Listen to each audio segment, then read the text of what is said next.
This month, we have been exploring the concept of cause and effect, which is the fundamental teachings of religious science. Each week, we are reflecting upon the state of consciousness that can be the invisible cause to bring about the visible effect we desire for ourselves and for our world. Remembering that life does not happen to us, but happens through us. The two states of consciousness that we have and the desired results that we've explored up to this point are the pathway to power and surrendering to soar. And today we're going to continue with, and of course I've already given away, but we'll go a little bit. I'm going to give you a series of statements, and you're going to guess, right? That Dr. Ernest Holmes has said after you hear them all, and you're going to tell me what today's topic is going to be about. So on the Science of Mind, in the Science of Mind, on page 398, our mental acceptance should be filled with conviction, warmth, color, and imagination. The creative responds to feeling more quickly than to any other mental attitude. And in the Science of Mind, page 224, Dr. Holmes says, healing takes place to the degree that we send down the right kind of thoughts into subjectivity, the law of attraction. We mean by thinking consciously and with deep feeling, we implant the right idea in mind, and mind reproduces this idea as effect. Or the Science of Mind, page 224. Always feel that it is done, complete, and perfect. And finally, in a beautiful, poetic way, the Science of Mind on page 414 says, feeling is at the center of the universe, and when reflected through our consciousness, sheds its glow wherever the thought travels. So, what's my question today, the million-dollar question? What is it? What is my topic about today? Fulfillment. Feeling to fulfillment. Okay, yeah, you guys are sharp. Okay, so I'm calling my talk today feeling into fulfillment, or feeling to fulfillment. Here's another question, and this one is even easier, if you can believe that. Okay, this one's for Suzanne. What's 2 plus 2? How often does 2 plus 2 equal 4? Always. Every time, there's no exception. Okay, here's a formula that is equally as reliable and consistent. It's the formula for creation. Thoughts plus what? Feelings. Or emotions. Yeah, thoughts plus feelings equal manifestation. Okay, always. It's like 2 plus 2. We all know that the foundation of our teaching is affirmative prayer or treatment. And many of you have taken the classes and learned the 5 steps. What are the 5 steps? We have recognition. God is all there is. We have unification. God and I are one. We have affirmation. I speak my word and I know that what I desire is now mine. Wealth, health, whatever. Thanksgiving. We always have our gratitude step. I give thanks and release. And so it is. We know it's done. Now, on the outside, that seems like it's pretty straightforward and it's a pretty linear formula. But just learning the steps is not enough. I mean, intellectually, it's very appealing because it's like, okay, I can fire off these steps. But it's just not enough. We have to say it with feeling, with each step of the treatment. We must feel like, what does it feel? We must recognize, what does it feel like to recognize that God is all there is? There's nothing else. There's no evil forces working against you. There's just Spirit, who is love and all good, working for you. And that feels pretty good, doesn't it? When we can just know that God is all there is. And the feeling of knowing that you're not separate from all that? Wow, how does that feel? That feels pretty good too. Now let's get clear on what you want. What does it feel like when you know that what it is you desire is already yours? I mean, I think we did this as kids a lot. We would look through those catalogs at Christmas time and we'd see that red Schwinn bicycle, maybe it had a bell on it, maybe it had a basket, maybe it, or maybe there was a doll stroller or something like that, or a scooter. We saw that and we could see ourselves just flying on it. And we felt the wind. We felt our eyes tearing up. We felt, as the wind would hit, because we were going so fast. And we knew what that felt like, right? I mean, how quickly did that bring it into manifestation? When you get that feeling right there, when you know that it's already yours, you really get clear. Then knowing that it's already done in the mind of God. Because remember, everything begins as a thought. Everything begins in the invisible and then comes into the visible. And we feel that gratefulness and the thankfulness in our heart. Gratitude is an important step here. And then feel how it feels to let it go and just know it's done. We don't have to worry about it. We don't have to make it happen. We don't have to be the one that God's sending me a message, apparently. We don't have to be the one that has to figure it out. We just know that it is already done, and it feels so good to let that go. Okay, that's done. I've done my work. That's done. It's so important that we bring our feelings and fire into our prayer work. In the first version of the movie The Secret, which is the only one that Esther Hicks is in, because I think they removed her in the second version of it, but the first version, she said it another way. She said, whatever it is you're feeling is a perfect reflection of what is in the process of becoming. So we can agree that our feelings are a very important component of the creative process, can't we? Can we agree to that? Okay. So good. In a few minutes, we're going to explore some suggestions for moving into the feeling space of that which we desire to express. But first, let's talk about another very important role that our feelings play in the creative process. So, what is that role? Who's familiar with GPS? Like on a car, on a phone? Yeah, okay. What does it stand for? Global positioning. You guys are good. All right, what's the job of the GPS? Where you're at. Okay, to help you to get from where you are going by telling you where you are right now, right? Have you ever noticed on the iPhone when you're doing your apps or your Android, if you happen to have one of those, you get the message that says, can I use your current location? And so many times I'm really annoyed. It's like, you don't have to know where I am, because some of them aren't that kind of app. So why do they have to know where I am? But if they're doing a mapping sort of thing, it's kind of important that they know where you're starting from, right? Well, we each have an internal system that's similar to the GPS. It's called the, Suzanne, do you remember this one? It's the EGS. It's our emotional guidance system. Just like a GPS in your car helps you get where you're going by telling you where you are right now, your EGS helps you allow or receive that which you desire to create by telling you what you are attracting right now. Okay, so your EGS tells you what energetic vibration or frequency you are emitting at that very moment. And it can tell you whether it's an allowing or receiving frequency for what you're asking for or not. Your emotions are, in fact, your feedback mechanism for being on track or off track of what it is you desire to create. So remember in the movie The Secret, the young man who's locking up his bike and clearly he's very concerned that it's going to be stolen. Do you remember that? Who's seen The Secret here? Has everybody seen it? Not everybody's seen it. We may need to do that on another repeat of The Secret, because we do have the first version of it with Esther Hicks, so it might be a good thing to watch again. But this young man, he's locking his bike up and you can tell he's really afraid that it's going to be stolen. And I think one of the greatest lines in the movie is when Esther Hicks says during that scene, you can tell by the way you feel if the things you are moving toward will please you when you get there. It's really important. Imagine for a moment a gauge, which indicates the positions of full allowance of your divine urge to create over on the far right. Of course, my gauge goes up and down, but this gauge goes right and left, all right?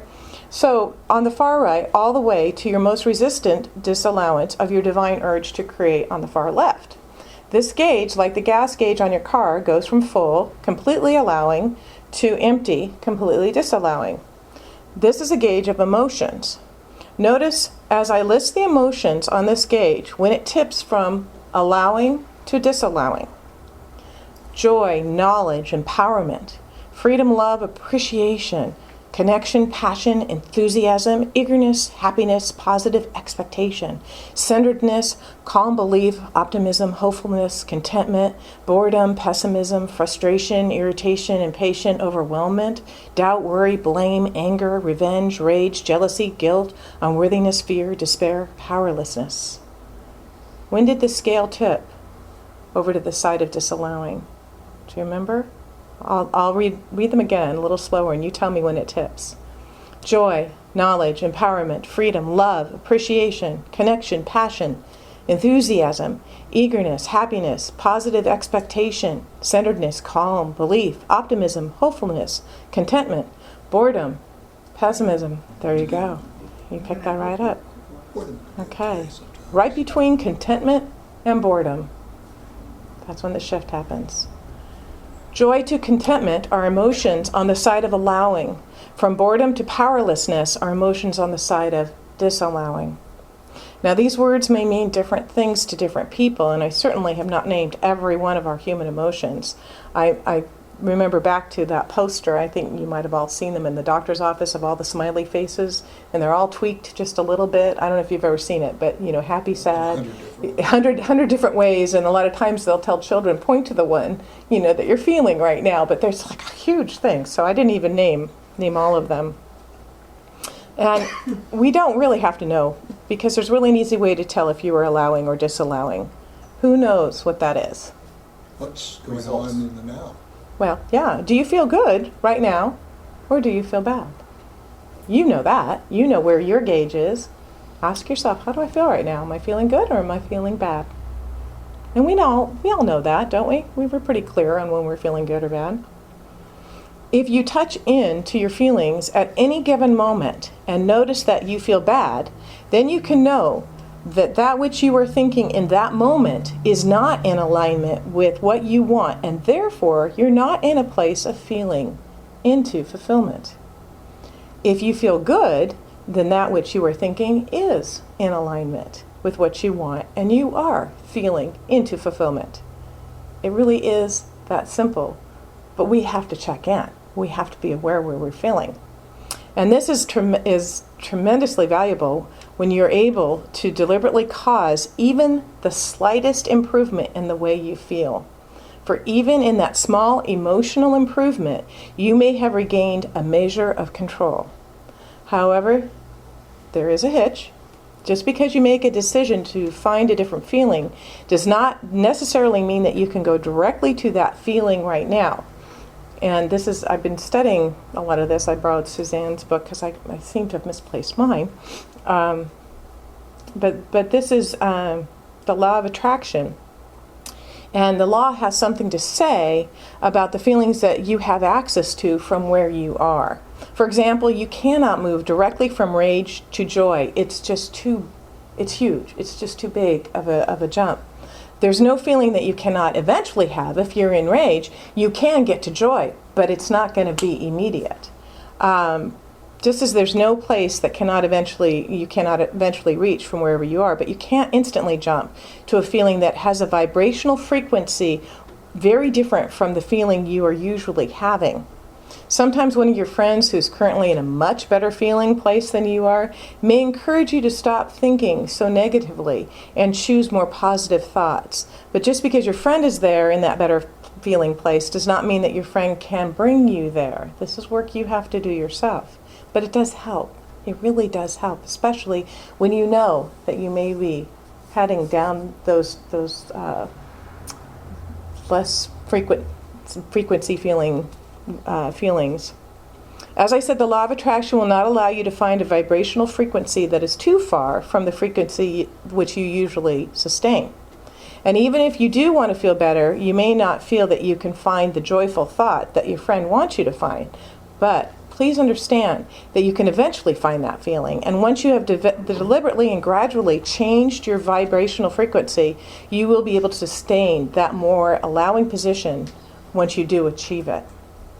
Okay, so the key to moving up the vibrational emotional scale is to be consciously aware or even sensitive to the way you feel. For if you're not aware of how you feel, you can't understand which way you're moving on the gauge. And even a slight movement is so important. Even if you take the time to consciously determine the emotion that you're currently experiencing, then any improvement in your feeling means that you're making progress towards your goal. You've had some examples with that, Suzanne, right? I'm just going to take this moment and I'm just going to think this way about it. Just a minor shift in how I think about it. Even if you can't think positive, don't think about it. Don't think negative about it. Exactly. Don't think about it. If you can't think good, right. They'll say, if you have nothing good to say, don't say anything. If you have nothing good to think, don't think anything. two powerful processes to change your emotional state are visualize and gratitude. So visualization, we're going to talk about that first. When we were looking for this building, okay, that would be ours for our center, we not only talked about what we wanted, but I actually took the time to feel what it would feel like when we got this building. When we found, we didn't know where we were. We looked at a lot of buildings, but how did it feel when I walked in here, when I walked into the building that would be our building? And what would it be like with our chairs and our couch and our tables and our stuff that we didn't have to pick up and put away and clean up every single time?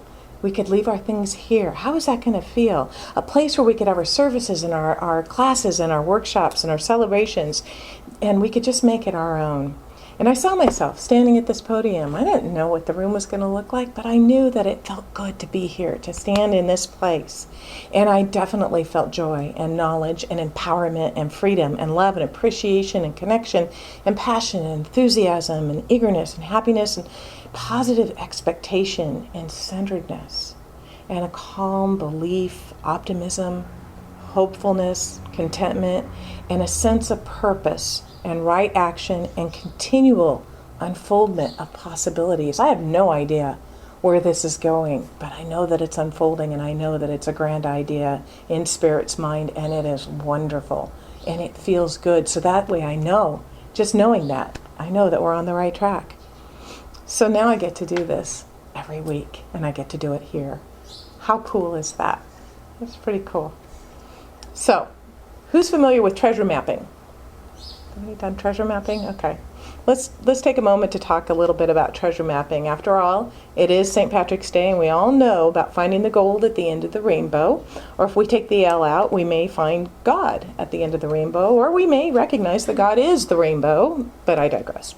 And you all found your gold, right? If you didn't find your gold, there's more gold up here to find, because the leprechauns came and visited us last. I ate my gold. Oh no! Oh no! Carl's going to be the bringer of gold.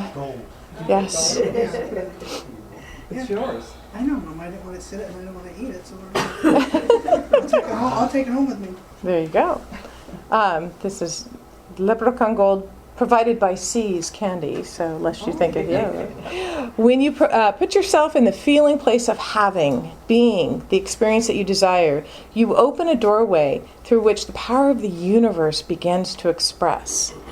And so, in the movie The Secret, Jack Canfield gave a 3-step formula for feeling into fulfillment. He says, number 1, visualize what you desire to express. Number 2, come out of that visualization and be grateful for what you already have. And number 3, release it into the universe. That sounds very familiar to our 5 steps of treatment, doesn't it? Yes, we have our recognition, we have our unification, our affirmation declaration, we give thanks and we release it into the universe. So, you can say it a lot of different ways, but it's the same thing. But now let's take a look at gratitude. What happens when we are grateful? What happens when we're grateful?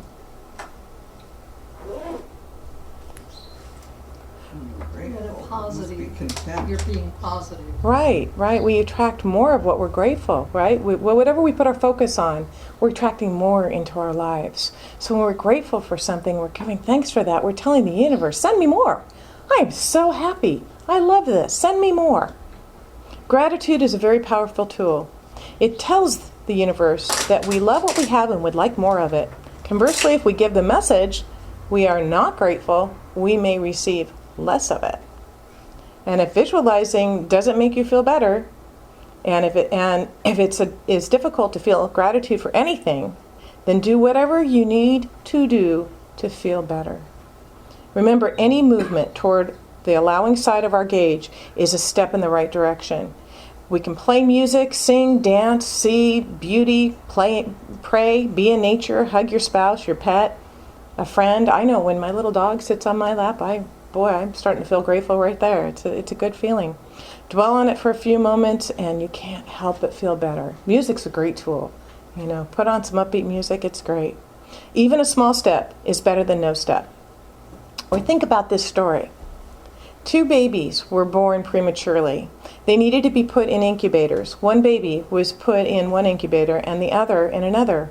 Days passed. One of the tiny babies seemed to be doing quite well. He was growing stronger, more vital every day. The other one, however, was not. In fact, he was slipping each day, getting weaker and less alive. The medical staff became quite concerned for him, but were doing everything medically possible for him and didn't know what else to do. Then one of the nurses had an inspired idea. Against hospital policy, she took the sick baby out of his incubator and put him in the incubator with his healthier brother. And the healthier of the two, mind you, a premature baby, put his arm out and wrapped it around his sick brother. And from that moment on, the sick little brother began to head back in the direction of life. So how do you feel right now? Wow. Really good. Take that feeling. Keep that feeling. So remember, if you are feeling good about something, then you are working in harmony with it. You are on your way to feeling into fulfillment. But if you're feeling bad about it, you're in resistance to that which you desire. And your EGS, your emotional guidance system, can tell you at any moment where you are. All we have to do is pay attention to it. And here's the deal, plain and simple. It is not possible for you to consistently feel bad about something and have it turn out well. And here's the good news. It is equally not possible for you to consistently feel good about something and have it turn out badly. Because remember our formulas. 2 + 2 always equals, 4. and thoughts plus feelings always equals manifestation. Joseph Campbell, we're all familiar with Joseph Campbell, is often quoted as saying, follow your bliss, right? But we usually don't get to hear the rest of the statement, and the rest of the statement is what says it all. He says, follow your bliss, and the universe will open doors for you where there were only walls. Why will the doors open? Because when you follow your bliss, you are in a state of feeling good. And that is how we feel into fulfillment. And so it is. So it is.